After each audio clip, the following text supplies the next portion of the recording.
మాజీ governor Tamilisai madam మన అందరికీ ఎరకే కదా, ఎంపీగా పోటీ చేస్తా ఉన్నది, పెద్ద ఎత్తున ప్రచారం చేస్తా ఉన్నది. వేరే వేరే లీడర్లు అయితే బుక్కడి నీళ్ళు కూడా తాగరు, అసొంటిది మేడం అయితే ఇండ్లకు పోయే తింటా ఉన్నది. మళ్ళా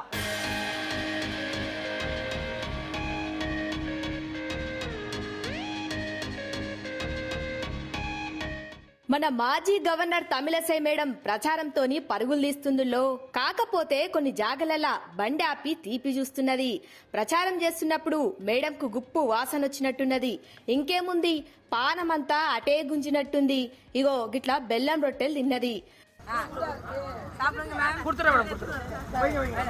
ரொம்ப சந்தோஷம்.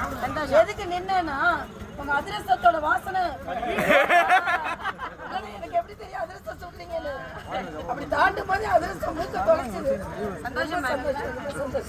நன்றி அக்கா. நம்பரின் பொன்னான வாக்குகளை చూసిండ్రు కదా, ఈడొక్కతాన్నే గాదుల్లో ఆ నడుమ గారెల దుఃఖనం దాకా గిట్లే గారెలు కూడా తిన్నది.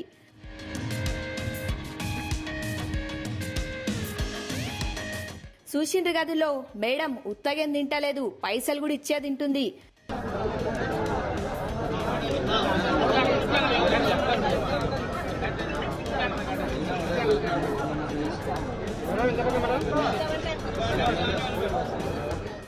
కొందరు లీడర్లైతే బయట బుక్కెడు మంచినీళ్ళు కూడా ముట్టరు, కానీ ఈ మేడం అయితే అందరితోని సింపుల్గా ఉంటున్నది. అంటే పక్కా గెలుపు మేడందే మరి.